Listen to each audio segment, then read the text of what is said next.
Números 25, versão NTLH. O povo de Israel estava acampado em Sitim quando alguns dos homens começaram a ter relações com mulheres moabitas. Elas os convidaram para oferecer sacrifícios aos seus deuses, e o povo comeu dessas oferendas. Assim, Israel passou a adorar Baal-Peor. Deus ficou furioso com isso e mandou que Moisés dissesse aos juízes de Israel que prendessem e matassem publicamente os homens que tinham sido infiéis a Deus nesse assunto. No entanto, enquanto os juízes ainda estavam se reunindo para fazer isso, um homem israelita trouxe uma mulher midianita diretamente para a tenda sagrada, na frente de Moisés e de toda a comunidade, que chorava ali perto, na entrada da tenda. Finéias, filho de Arão e neto de Moisés, viu isso e se levantou. Pegou uma lança, saiu do meio da multidão, seguiu o homem até dentro da tenda e matou os dois com a lança, o homem israelita e a mulher midianita. E a praga que tinha começado entre os israelitas parou. Então o Senhor disse a Moisés que Finéias havia agido com coragem e zelo por causa do amor a Deus, e que por isso ele receberia de Deus uma aliança de paz e também o direito de ser sacerdote para sempre, tanto para ele quanto para os seus descendentes. O nome do homem israelita que foi morto, aquele que foi morto com a mulher midianita, era Zimri, filho de Salu, líder de uma família importante entre os simeonitas. E o nome da mulher midianita que foi morta era Cosbi, filha de Zur, que era chefe de um clã midianita. O Senhor falou a Moisés dizendo: moleste os midianitas e os fustigue. Eles têm sido adversários para vocês com as suas ciladas, com as quais os enganaram no caso de Peor e no caso de Cosbi, filha do príncipe midianita, que foi morta na ocasião da praga por causa deles. Ele aborda a infidelidade espiritual, o zelo por Deus, a importância da pureza na comunidade cristã e como esses temas se aplicam à vida de quem busca a Deus, mesmo em meio às sombras. Reflexão profunda. Fogo no meio das sombras. Fidelidade em tempos de tolerância. Em um mundo onde tudo parece permitido, onde os limites morais estão cada vez mais tênues e as fronteiras entre o certo e o conveniente se tornam difusas, o capítulo 25 do livro de Números nos confronta com uma verdade dura, mas necessária. Deus não tolera infidelidade espiritual. O povo de Israel, após sair do Egito e caminhar pelo deserto sob a proteção visível de Deus, encontra-se agora em Sitim, um lugar que, apesar de ser apenas uma parada temporária na jornada, se torna palco de uma crise espiritual grave. É ali que alguns dos homens começam a se envolver com as filhas de Moabe, participando de rituais pagãos e adorando Baal-Peor. Essa passagem não é apenas um registro histórico antigo, ela é um espelho para nós hoje. É um alerta sobre como podemos estar próximos da terra prometida, ou seja, da vitória, da cura, da bênção, e ainda assim cairmos nas armadilhas sutis do inimigo. A sedução disfarçada de liberdade. A primeira coisa que chama a atenção nessa narrativa é a forma insidiosa como o pecado entra na vida do povo de Deus. Não foi por guerra, não foi por perseguição externa, mas por convite. Os moabitas não atacaram Israel com lanças ou flechas, mas com festas, oferendas e alianças sociais. Eles ofereceram algo que parecia inofensivo: comida, companhia, celebração. Mas por trás disso havia um propósito claro: afastar o povo de Deus. Quantas vezes isso também acontece conosco? Vivemos em um tempo onde o mal nem sempre chega mascarado de maldade. Muitas vezes ele veste roupas de liberdade, de modernidade, de inclusão. Ele vem com sorrisos, com música alta, com promessas de felicidade imediata. E sem perceber, muitos de nós começamos a compartilhar mesa com aqueles que não compartilham a mesma fé. Adotamos hábitos que antes evitávamos e nos acostumamos com conversas e práticas que outrora nos faziam recuar.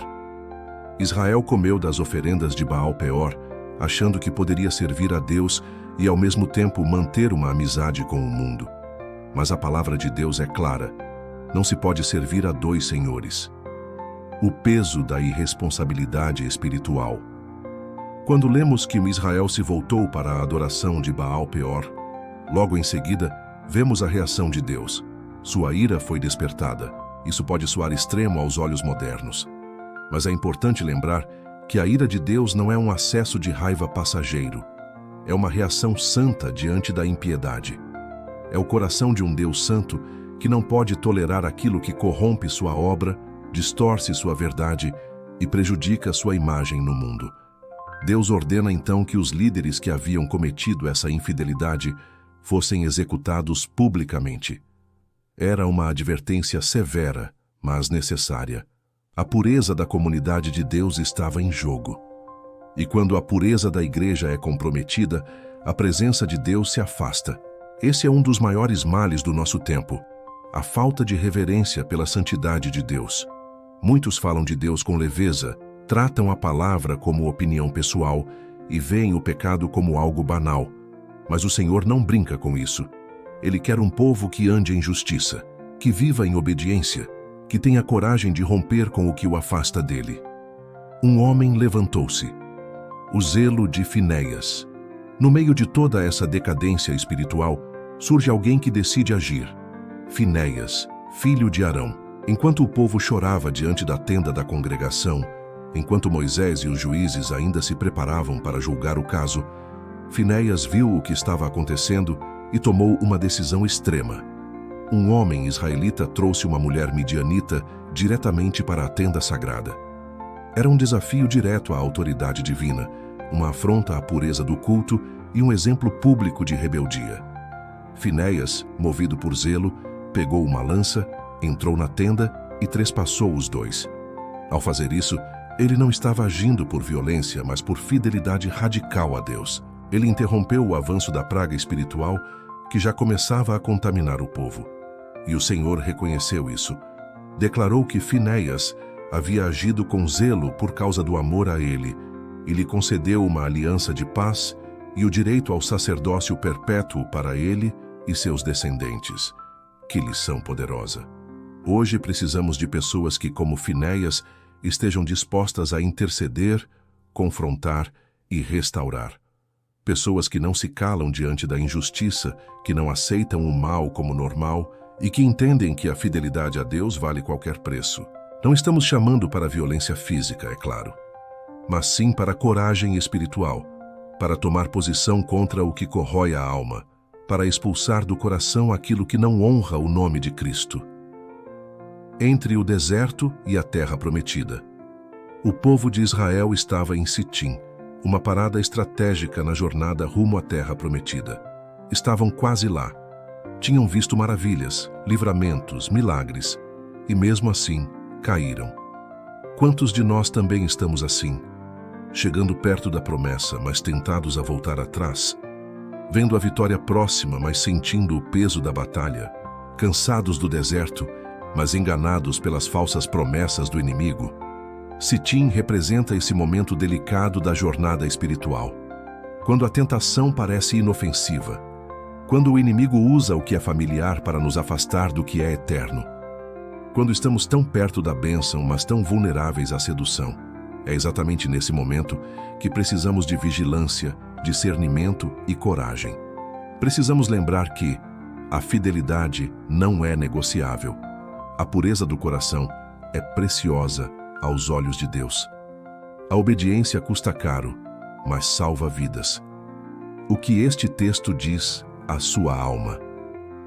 Hoje, se você chegou até aqui, talvez Deus esteja falando com você. Talvez você esteja em Sitim, cansado, ferido, desanimado, tentado, a desistir ou a relaxar na caminhada. Talvez você tenha fechado os olhos para alguma área da sua vida, achando que ninguém veria. Talvez você esteja alimentando algo que aos poucos está te afastando do Senhor. Mas Deus está falando com você hoje.